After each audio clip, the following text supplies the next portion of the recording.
ज्यादा समय नहीं हुआ, इसलिए मंच पर आसीन हमारे बड़े भाई और कार्यक्रम की अध्यक्षता कर रहे वरिष्ठ उपाध्यक्ष राम उजागर पांडे जी,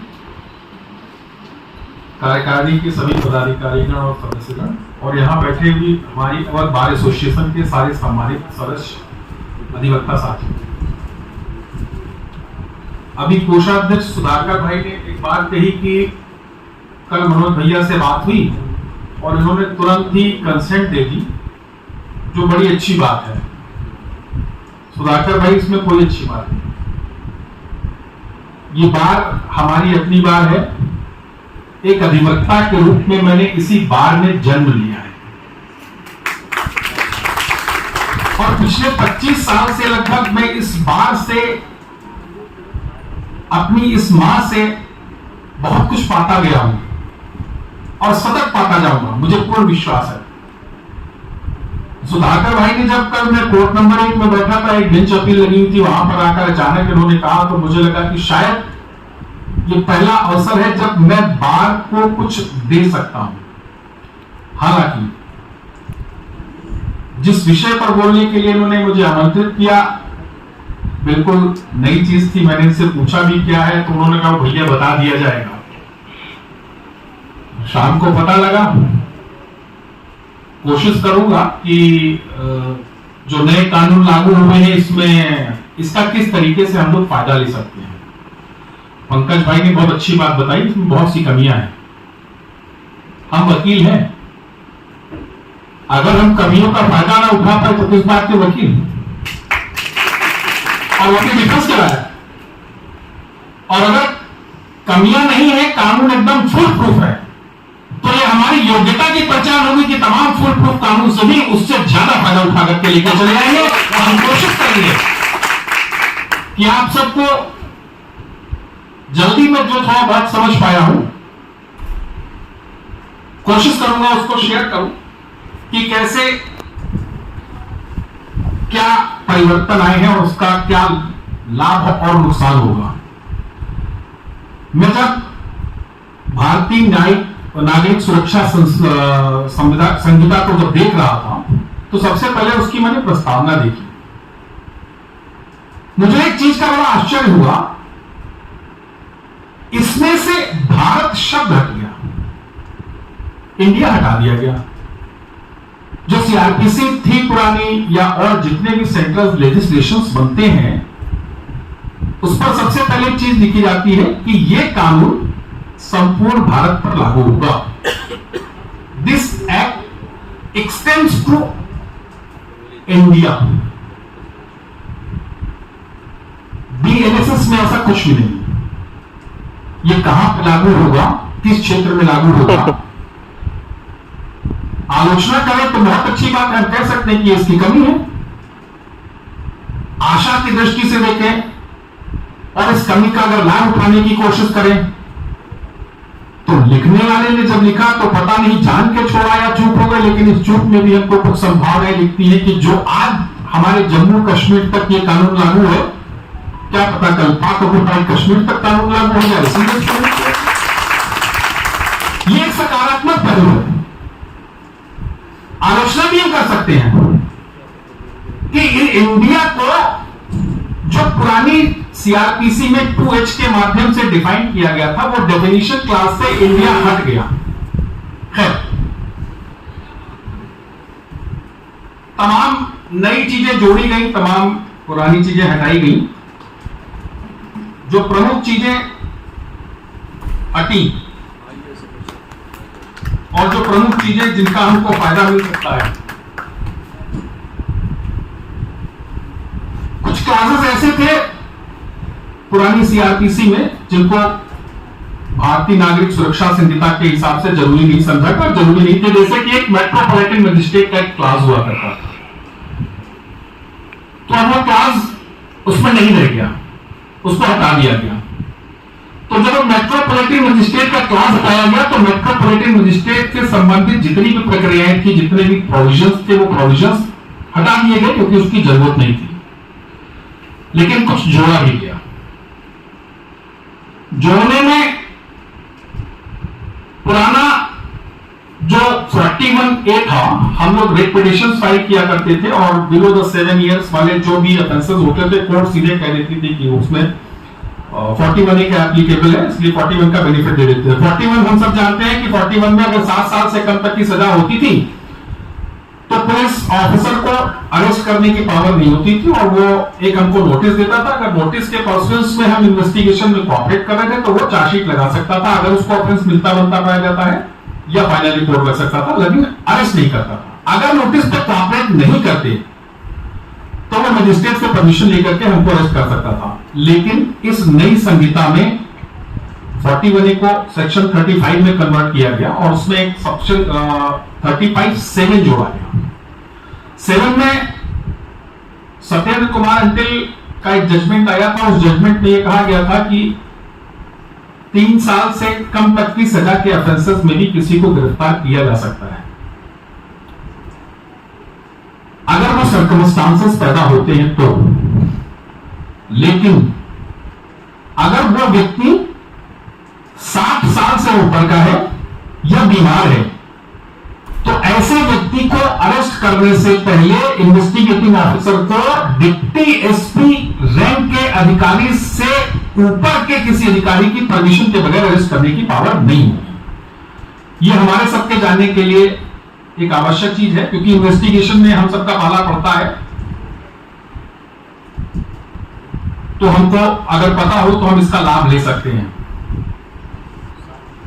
बहुत से सेक्शंस को इधर उधर कर दिया गया है। 125 जो मेंटेनेंस का प्रोविजन था उसको उठा के 144 में कन्वर्ट कर दिया गया है। हम जब पढ़ रहे थे तो मेरे दिमाग में लाइटर साइड में आया कि 125 को 144 में कन्वर्ट कर दिया गया।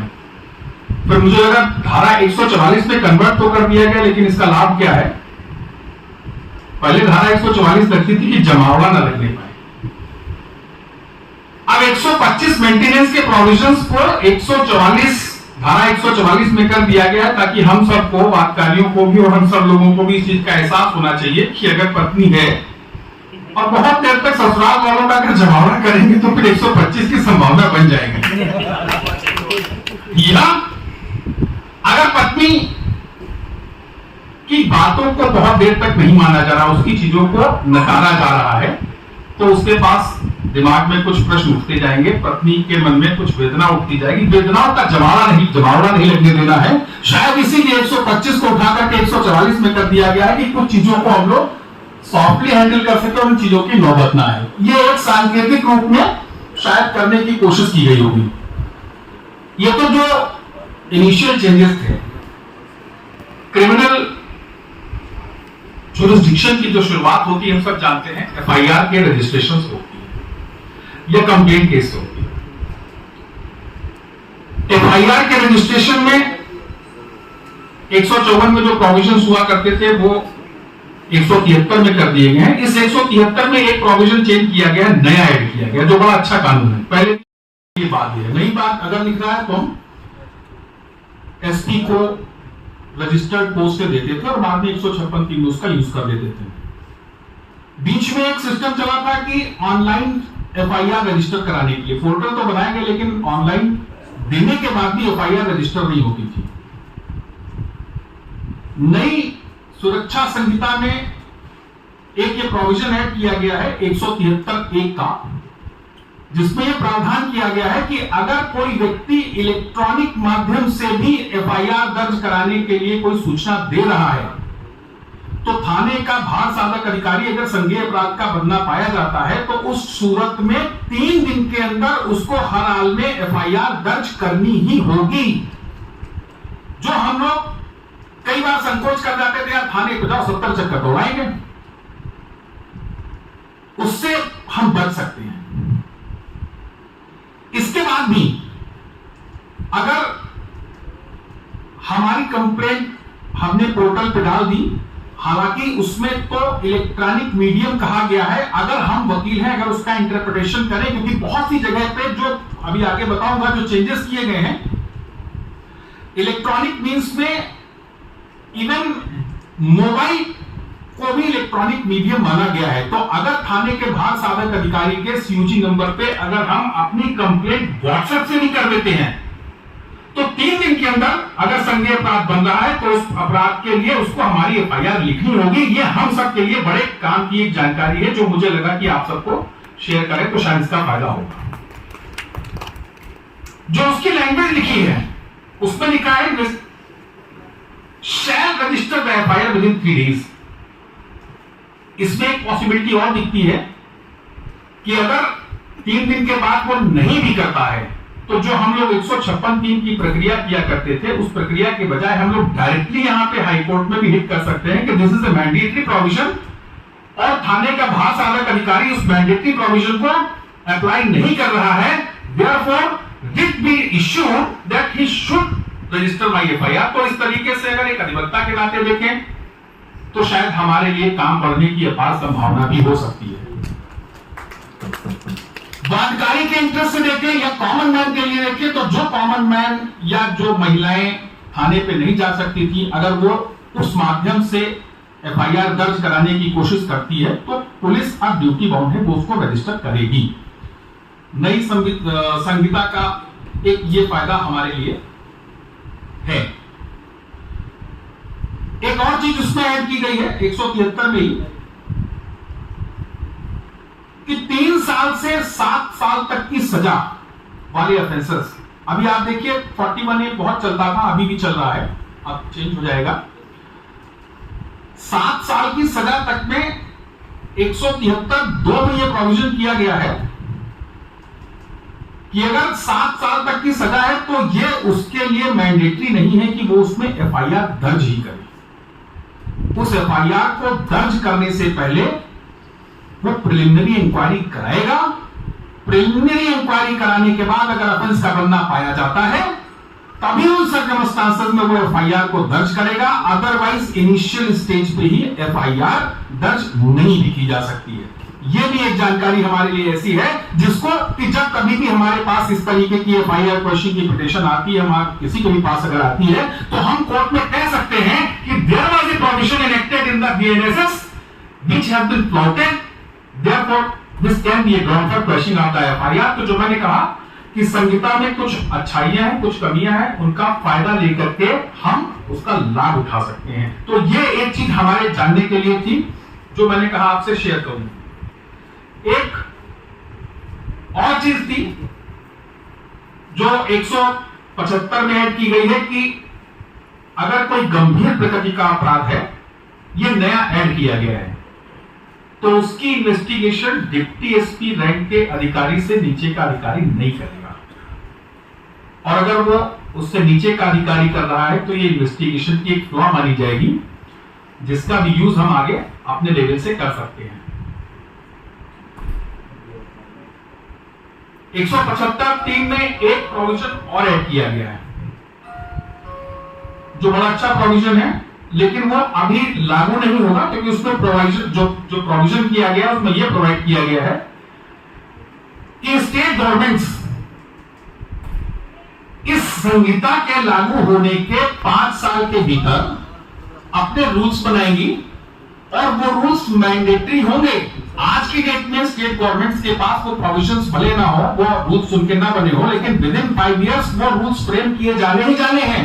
और उन रूल्स के क्या कॉन्सिक्वेंसेस होंगे कि अगर वो रूल्स कोई गवर्नमेंट बना देती है तो उन रूल्स के लागू होने के बाद इन्वेस्टिगेशन में फोरेंसिक टीम का इन्वॉल्वमेंट किया जाना मैंडेटरी हो जाएगा, और वो फोरेंसिक टीम जो भी इन्वेस्टिगेट करेगी उस इन्वेस्टिगेशन को इलेक्ट्रॉनिक माध्यम से वीडियो रिकॉर्डिंग के जरिए किया जाएगा, और वो सारा का सारा डॉक्यूमेंट डिफेंस के टाइम पे जब 207 की कंप्लायंस की जाएगी तो हमको दिया जाएगा, या ट्रायल के टाइम पे उस चीज को प्रोड्यूस किया जाएगा, जिससे हम कह सकते हैं कि साहब this is the angle which is being seen in the video which has not been explored. या हम ये कह सकते हैं कि साहब देखिए वो जो पुलिस वाला है जहां से रिकवरी करा रहा है वो बगल से एक आता हुआ एक आदमी वहां पे ये चीज दिखा रहा है, तो ये चीज हमको फायदा कर सकती है जिसका हमको लाभ मिल सकता है। तो मैंने कहा कि इसको भी शेयर करना चाहिए। क्रिमिनल प्रोसीडिंग्स शुरू होती है कॉग्निजेंस से।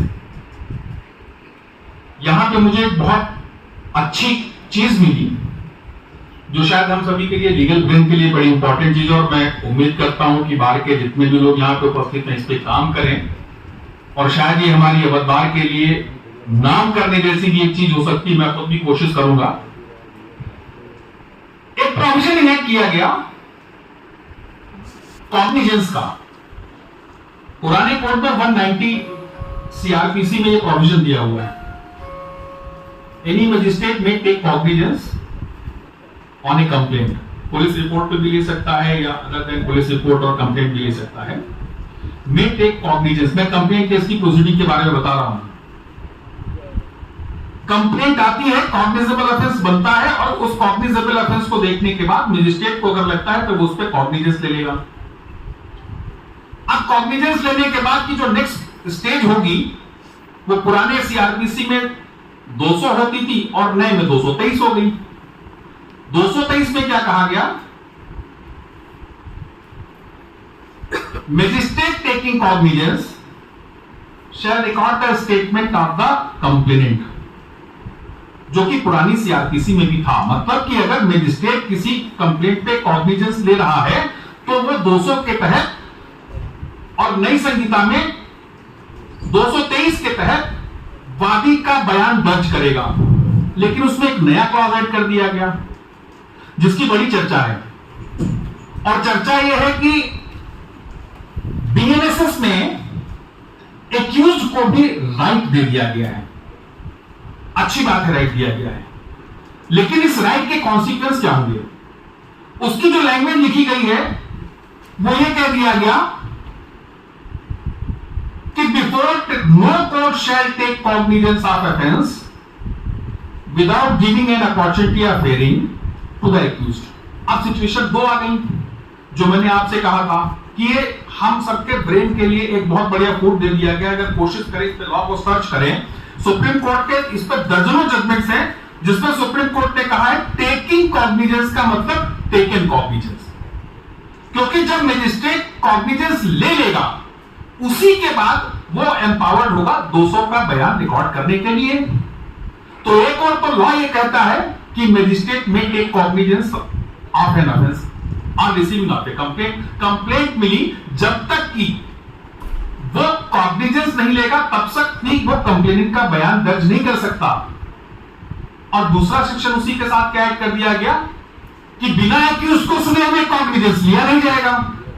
तो अगर कॉग्निजेंस नहीं लिया जाएगा तो एक्यूज को बुलाया कहां से जाएगा? किस प्रोविजन के तहत मजिस्ट्रेट उस कार्रवाई को इनिशिएट कर सकता है? ना वो इंक्वायरी में आएगा, क्योंकि इंक्वायरी भी तब होगी जब मजिस्ट्रेट किसी ऑफेंस का कॉग्निजेंस लेगा। ना वो ट्रायल होगा, क्योंकि ट्रायल का तो कोई मतलब ही नहीं। तो अब सिचुएशन ये आ गई, मुझे लगता है कि इसको चैलेंज किया जाना चाहिए, और मैं भी कोशिश करूंगा कि इसको चैलेंज करूं कि अगर मैजिस्ट्रेट कॉग्निजेंस ही नहीं ले सकता है बगैर एक्यूज को सुने हुए, तो फिर वो तलब किसको करेगा? एक्यूज को नोटिस कैसे देगा? इन प्रोसीडिंग का इनिशिएशन कैसे होगा? Initiation of the criminal proceeding start with the taking of the cognizance. तो ये एक ऐसी चीज है जिस पर हम सबको कोशिश करनी चाहिए। कोई भी इसमें कुछ भी क्लू निकाल सकता है, और वो अगर इस पर काम करे तो आगे जा सकता है। इस बार में बड़ी अपार संभावना है। कई बार हम लोग खाली इस बात में हिचक कर जाते हैं कि यार पता नहीं क्या होगा, पता नहीं हमने सोचा कि गलत सोचा या सही सोचा। मैं सभी भाइयों को विश्वास दिलाता हूं कि किसी के पास कोई भी अगर इस पर जरा सा भी कुछ आता है, कोई मटेरियल उसको लगता है कि इस एंगल में ये चीज की जा सकती है, किसी भी टाइम आप मुझसे फोन करिए, हम आप मिल करके इस पे काम करेंगे और कोशिश करेंगे कि अवध बार से इस बीएनएसएस को चैलेंज करने वाली सबसे पहली पिटीशन फाइल मैं आपके साथ हूँ। और ये बहुत अच्छा पॉइंट है कि अगर बिना कॉग्निजेंस के प्रोसीडिंग नहीं होती है, और कॉग्निजेंस तब तक नहीं ले सकता है जब तक एक्यूज से बात ना कर ले, तो एक्यूज को बुलाएगा किस प्रोविजन में? एक और चीज इसमें इन्वेस्टिगेशन के लिए ऐड की गई है, जो शायद मंशा ये रही होगी कि न्याय शीघ्रता से हो, इन्वेस्टिगेशन शीघ्रता से हो, और शीघ्रता के साथ साथ वादकारी को अपने मुकदमे के बारे में उसकी जानकारी भी हो सके। ये एक नया प्रोविजन ऐड किया गया है जो हम सबको जानना चाहिए, जिसका यूज हम लोग मजिस्ट्रेट कोर्ट से लेकर के किसी भी स्टेज तक कर सकते हैं। वो ये है कि इन्वेस्टिगेशन कंप्लीट होने के बाद इन्वेस्टिगेटिंग ऑफिसर ड्यूटी बाउंड होगा कि विद इन 90 डेज वो कंप्लेनेंट को किसी भी माध्यम से, इंक्लूडिंग मोबाइल, जो मैंने भी आपसे कहा था, वो मोबाइल से कंप्लेनेंट को सूचित करेगा कि आपके मैटर में इन्वेस्टिगेशन इस स्टेज पे कंक्लूड करने के बाद विवेचना संपूर्ण की जा चुकी है और पत्रावली आपकी मजिस्ट्रेट के यहां भेजी जा चुकी है। ये एक ऐसी चीज है जो आज तक हम लोगों को पता नहीं लगता था। इन्वेस्टिगेशन हो गया, फिर उसके बाद हम लोगों को क्या करना होता था कि अगर कोई टकराना है तो हम लोग उसको एडवाइस करते थे कि भाई मजिस्ट्रेट के यहाँ एक एप्लीकेशन लेकर के प्रगति आख्या मंगवा ले, प्रोग्रेस रिपोर्ट मंगवा ले, उस प्रोग्रेस रिपोर्ट पे काम होता था। ये चैनल बंद करके एक ड्यूटी बाउंड कर दिया गया है कि 90 डेज के अंदर आपको कंप्लेनेंट को बताना ही बताना है। तो मुझे लगता है इसका एक फायदा शायद जनमानस के मन में न्याय के प्रति एक अच्छी भावना बनाने के लिए भी किया गया है। शायद उनको पहली बार लगे कि कानून जनमानस के साथ भी है, पुलिस भी हमारे साथ खड़ी हुई है और हमको सपोर्ट करेगी। एक प्रोविजन बीएनएसएस में और ऐड किया गया है जो भी बड़ा अच्छा है। पहले एक प्रोविजन हुआ करता था कि अगर कोई पब्लिक सर्वेंट अपने ऑफिशियल ड्यूटी के डिस्चार्ज में अगर काम कर रहा है तो no court shall take cognizance of an offence against a public servant if he has done that act in discharge of his official duty. अब इसकी दो चीजें थी। इसका एक अच्छा पहलू भी था कि अगर कोई अधिकारी या कोई कर्मचारी अगर काम कर रहा है तो अगर उत्पीड़न करने के लिए हम कोई उसके खिलाफ कंप्लेंट करते हैं तो इन डिस्चार्ज ऑफ ऑफिशियल ड्यूटी अगर होता है तो हम उस पर कॉग्निजेंस मजिस्ट्रेट नहीं लेगा, उसको प्रोटेक्शन दिया जाता था। लेकिन जहां पे प्रोटेक्शन होता है और जब पूर्ण रूप से प्रोटेक्शन होता है तो कभी कभी हमारे जो अधिकार होते हैं वो अधिकारों के अतिक्रमण की स्थिति में आ जाते हैं और उसका दुरुपयोग होने लगता है। इस स्थिति से निपटने के लिए शायद ये बनाया गया कि अगर कोई पब्लिक सर्वेंट अपनी ऑफिशियल ड्यूटी के डिस्चार्ज के नाम पे अगर कोई गलत काम कर रहा है तो उसके खिलाफ भी पुलिस वाला भी जांच कर सकता है। 156(3) जो कि नया 173 में आ गया उसमें भी प्रोविजन है और 190 जो कि 210 इसमें भी प्रावधान कर दिया गया है कि कॉग्निजेंस लिया जाएगा और कॉग्निजेंस लेने की शर्त क्या होगी कि मजिस्ट्रेट कॉग्निजेंस लेते टाइम या इन्वेस्टिगेटिंग ऑफिसर इन्वेस्टिगेशन करते टाइम जिस भी पब्लिक सर्वेंट के खिलाफ कंप्लेंट की गई है उसके सुपीरियर अथॉरिटी से उसके बारे में ओपिनियन लेगा, घटना की जानकारी लेगा और अगर वहां से इस तरीके की कोई रिपोर्ट आती है कि घटना पाई गई तो इन्वेस्टिगेशन भी हो सकता है और उस पर संज्ञान भी लिया जा सकता है। इसी के साथ इसमें एक चीज और जोड़ी गई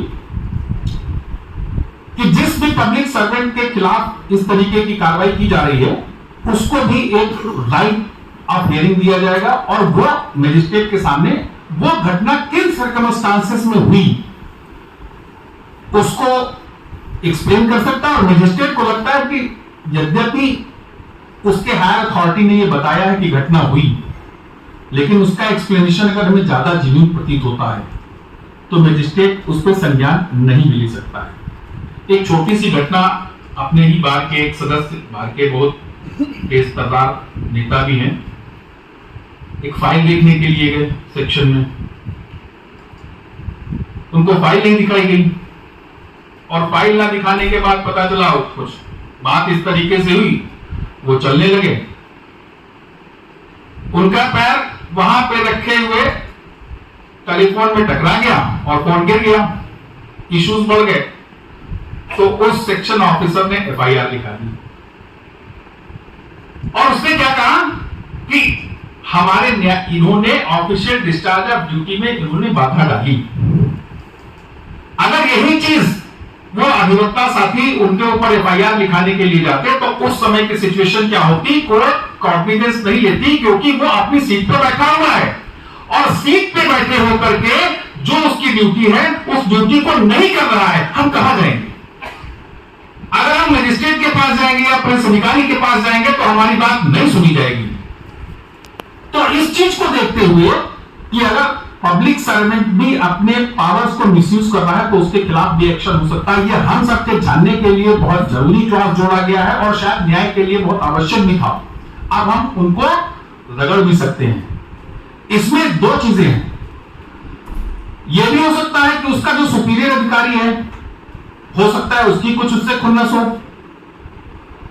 और वो अपने ही किसी आदमी के जरिए कंप्लेंट करा दे और बाद में जब रिपोर्ट कॉल की जाए तो वो रिपोर्ट लगा दे। तो उसके प्रोटेक्शन के लिए भी एक क्लॉज इसी में ऐड कर दिया गया है कि and also hearing the person against whom the complaint is made and if magistrate is satisfied that no offence is made out the immediate और नॉट टेक ऑन दिस। तो ये बैलेंस करने की बहुत अच्छी कोशिश की गई। ये जो क्लॉज जोड़ा गया है निश्चित तौर पे एक बहुत अच्छा क्लॉज जोड़ा गया जिसमें दोनों को बहुत अच्छा एक सपोर्ट दिया गया है। कुछ और चीजें जोड़ी गई हैं जो हम सबके लिए जानने के लिए बहुत आवश्यक है। ट्रायल होता था, डिले बहुत होता था, कई बार हम लोग भी डिले करते थे। डिले इसलिए कर देते थे कोर्ट अच्छी नहीं है, प्रोसिक्यूशन माइंडेड कोर्ट है, चार्ज बन जाएंगे तो हम रगड़ दिए जाएंगे, इसलिए हम लोग बढ़वाते रहते थे। अब इस बढ़वाने के रास्ते बंद कर दिए गए हैं। अब ये कहा गया है कि 60 दिन के अंदर अगर आपने डिस्चार्ज की रेमेडी अवेल नहीं की तो आपकी डिस्चार्ज की रेमेडी खत्म हो जाएगी। अदरवाइज क्या होता था, क्लाइंट कह देता था केस कमिट होने के बाद आप काउंसिल रखेंगे, काउंसिल रखने के बाद आप पेपर पढ़ रहे हैं, फिर उसके बाद सारा तैयार नहीं कर पाए, 60 दिन के तो अगर पीरियड निकल गया तो आपकी वो अपॉर्चुनिटी खत्म हो जाएगी। इसलिए ये मान के चलिए कि जब भी हम इस केस को किसी भी ट्रायल को लेंगे तो उस सिचुएशन में क्लाइंट को ये बता के चलना पड़ेगा कि तुमको अगर जो पहली रेमेडी डिस्चार्ज की है वो हर हाल में 60 दिन के अंदर अवेल कर लेनी है। अगर ऐसा नहीं करेंगे तो आपके लिए दिक्कत होगी। ट्रायल की स्टेज पे एक और नया प्रावधान जोड़ा गया है।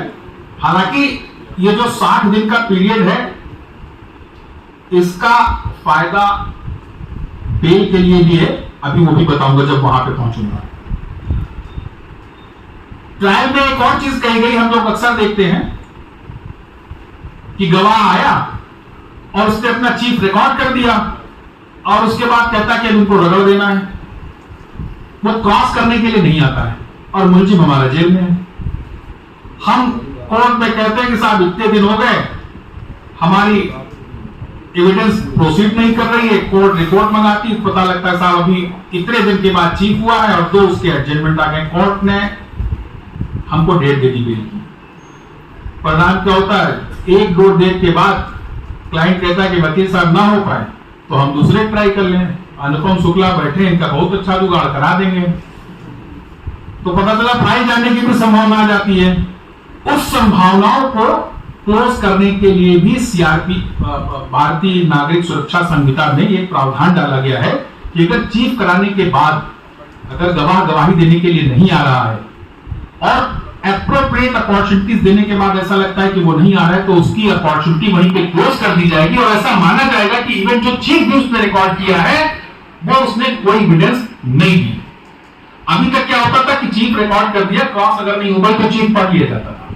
अब क्या होगा कि ना वो चीफ माना जाएगा ना क्रॉस माना जाएगा और आपकी सिचुएशन ये आ जाएगी जब बेल के लिए सीख करेंगे या जब ट्रायल करेंगे तो सिचुएशन ये निकल करके आएगी कि जो एक एविडेंस आ सकती थी, क्योंकि चीफ तो जो लोग ट्रायल करते हैं वो जानते हैं, मोस्टली जो वहां पे एडीजीसी या डीजीसी साहब होते हैं, पुलिस ने जो 161 का बयान लिखा वही बयान लिखा देते हैं और वो सारा का सारा हमारे खिलाफ होता है, तो वो अब नहीं पढ़ा जाएगा। और ट्रायल में हम ये कह सकते हैं साहब एविडेंस देने के लिए आए थे लेकिन भाग गए और उनका ये भागना ही ये शो करता है कि शायद घटना सही नहीं थी और उन्हें डर था कि जब हम क्रॉस करेंगे तो वो इस पर टिक नहीं पाएंगे इसलिए भाग रहे थे। तो ये एक न्याय के लिए एक अच्छी चीज होगी।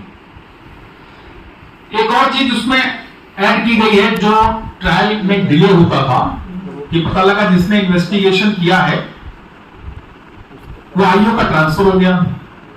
अब लखनऊ का आगे चला गया लखीमपुर, जब लखीमपुर पता करते करते करते करते 4 महीने बीतने के बाद पता चला लखीमपुर में था, लेकिन उसको पनिशमेंट के तौर पे बांदा भेज दिया गया। तो इसी में गाड़ी घुमा करती थी, साल भर तक रह जाता था। इस चीज को अवॉइड करने के लिए और स्पीडी ट्रायल के लिए बीएनएसएस में जो प्रावधान किया गया है वो ये प्रावधान किया गया कि ऐसा कोई सर्कमस्टांसेस की इन्वेस्टिगेटिंग ऑफिसर या कोई एक्सपर्ट मेडिकल ऑफिसर जिसने पोस्टमार्टम वगैरह किया या इंजरीज बनाई है, अगर एविडेंस की स्टेज पे ये डिस्क्लोज होता है कि वो जहां पोस्टेड था वहां पे पोस्टेड नहीं है, तो ऐसी सिचुएशन में उसके साथ काम करने वाले किसी भी दूसरे व्यक्ति को, उसके सबऑर्डिनेट को बुला करके वो डॉक्यूमेंट प्रूव कराया जा सकता है। हालांकि सेकेंडरी एविडेंस, जब एविडेंस एक्ट में हम चलते थे तो सेकेंडरी एविडेंस की सिचुएशन में हम उसके माध्यम से प्रूव कराते थे। प्राइमरी एविडेंस अवेलेबल नहीं है तो उसका कोई सबऑर्डिनेट आता था, वो सेकेंडरी एविडेंस दे देता था, उसको प्रूव मान लेते थे। लेकिन इसमें डिले होता था। इस डिले को कर्टेल करने के लिए और स्पीडी ट्रायल को इंश्योर करने के लिए जो एक प्रावधान किया गया है, वो ये प्रावधान किया गया है जिसका की फायदा हम सबको मिल सकता है। और अगर कहीं इस तरीके की सिचुएशन आती है तो हम लोग कोर्ट में कह सकते हैं कि साहब इस एविडेंस को सेकेंडरी विटनेस के माध्यम से प्रूव कराया जाए। एक और प्रावधान किया गया है कि अगर कोई सरकारी कर्मचारी जिले से बाहर है या कहीं और पे है तो उसकी एविडेंस इलेक्ट्रॉनिक मीडियम से ऑडियो वीडियो माध्यम के जरिए से की जा सकती है और उसमें मोबाइल का यूज भी करके उसकी एविडेंस रिकॉर्ड कराई जा सकती है। तो ये 2-3 चीजें ऐसी निकली जो स्पीडी ट्रायल को लेकर के थी। एक और चीज आई जो अच्छी चीज भी है, हम एक अपील कर रहे हैं जिसमें हमारा मुलजिम फरार हो गया और वो कम से कम 10 साल से वो अपील इसी चीज पे पेंडिंग है, इसी हाई कोर्ट में पेंडिंग है। जब लगती है तो मैं धीरे से कोर्ट से कहता हूं कि साहब इसमें हम इस मुलजिम के एमिकस बनाए गए थे लेकिन इस मुलजिम का पता नहीं लग रहा है। कोर्ट भी एक ऑर्डर कर देती है कि भाई इसकी रिपोर्ट कॉल कर लीजिए। ऑप्शन क्या है? रिपोर्ट कॉल की जा सकती है। अब रिपोर्ट कॉल होने के 6 महीने बाद आपके साथ पता नहीं लगा, फिर ये होता अच्छा फिर ढूंढो फिर ढूंढो फिर ढूंढो बाकी मुलजिमान, तो ये एक इनडेफिनिट पीरियड तक चला करता है।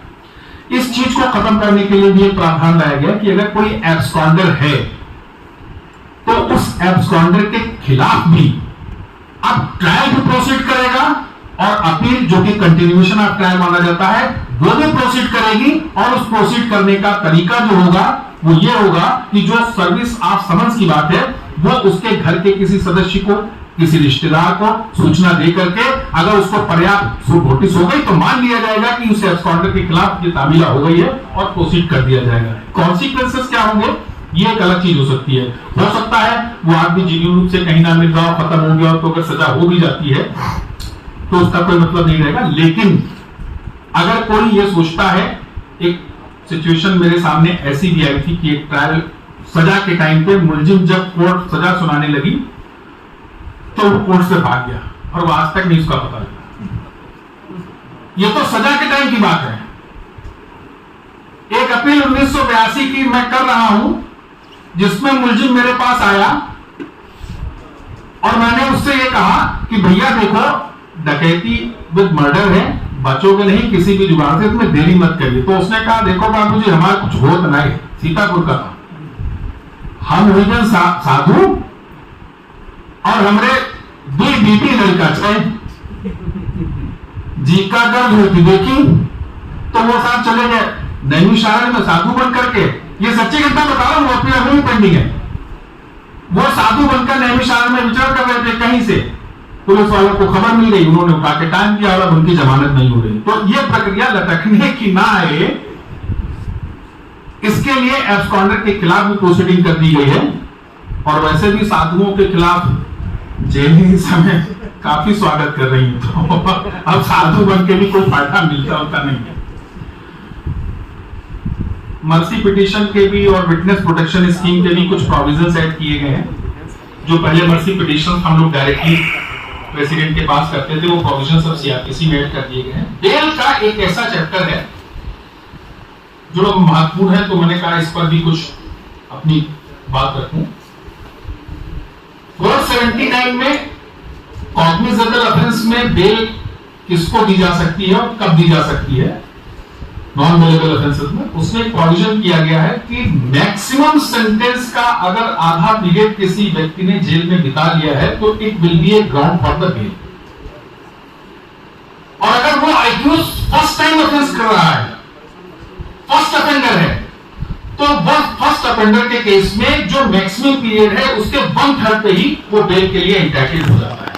अभी क्या होता था, इंडेफिनिट पीरियड के लिए चला करता था। हम लोग कहते थे साहब 3 साल हो गए, तो कोर्ट भी कह 3 साल हो गए, कितनी सजा या कितनी मैक्सिमम सजा हो सकती है, 3.5 साल हो गए, अभी कुछ दिन और रही है, क्या करें, कोई प्रोविजन नहीं था। अब हम राइटफुली कह सकते हैं कि साहब इसके अलावा इसकी कोई क्रिमिनल हिस्ट्री नहीं है, मैक्सिमम सेंटेंस 10 साल का है और 3.5 साल से जेल में रह गया है, तो उसको बेल के लिए एक ग्राउंड मिल जाएगा जिसको हम फोर्सफुली कर सकते हैं। ये जानकारी हम सबके लिए बड़ी महत्वपूर्ण थी। इस 3.5 साल में ये भी देखा जाएगा कि अगर ट्रायल डिले कर रहा है तो ट्रायल डिले करने में हमारे इन पे तो कोई फॉल्ट नहीं है। मैक्सिमम पीरियड की बात तो कह दी गई कि मैक्सिमम का 1/3 या 1/2 करके अगर उसको बेनिफिट मिल सकता है, लेकिन इसके साथ साथ एक क्लॉज जोड़ दिया गया है कि ट्रायल में आप भाग तो नहीं रहे या प्रोसीडिंग्स को आप राइट तो नहीं कर रहे, पता चला 207 की कंप्लायंस हो गई, इसके बाद आप एप्लीकेशन पे एप्लीकेशन देते जा रहे हैं, साहब ये डॉक्यूमेंट हमारे पास नहीं था, ये इनकम्प्लीट था, ये आधा अधूरा है, और इसी बहाने से आप ट्रायल को लिंगर ऑन कर रहे हैं। राइटफुल अगर है तो वो काउंट किया जाएगा, लेकिन अगर राइटफुल नहीं है तो उस 1/3 या हाफ सेंटेंस में से वो पीरियड जो आपने एडजन कराया होगा वो एक्सक्लूड कर दिया जाएगा और उसका बेनिफिट उसको नहीं मिलेगा। यही सब चेंजेस डीएनएसएस के माध्यम से किए गए हैं। कुछ क्लासेस हटाए गए हैं, कुछ बढ़ाए गए हैं। मैंने पहले भी कहा था, कोई काम शुरू होता है तो निश्चित तौर पे उसमें कुछ कमियां भी होती हैं, कुछ फायदे भी होते हैं। पुराने कानून को रिपील तो नहीं किया गया है, लेकिन पुराने कानून में से कुछ प्रोविजंस ऐसे थे जिनकी आवश्यकता नहीं थी। कुछ ऐसी भी चीजें थी जो समाज में बढ़ते हुए ऑफेंस और ऑफेंस के मैनर के अकॉर्डिंगली जो चेंज हो रहे थे, जिसके लिए कोई प्रोविजंस नहीं थे, उन प्रोविजंस को एड ऑन भी किया गया है। अभी इसके साथ साथ आईपीसी और एविडेंस में भी जो चेंजेस आए हैं उनको भी डिस्कस किया जा सकता है, लेकिन वैसे ही काफी समय हो गया है और चर्चा करें तो चर्चा में समय भी लगेगा। देवकीनंदन भाई ने कहा था कि अगर जरूरत होगी तो आप में से कोई क्वेश्चंस भी पूछे, अच्छा लगेगा। मैं इस तरीके के सेमिनार्स करता रहता हूं। मुझसे कई लोगों ने कहा, अभी कुछ दिन पहले वेकेशंस के दौरान मुझसे ऑनरेबल जस्टिस जयप्रकाश सिंह साहब ने कहा कि मनोज जी आप क्यों इस तरीके से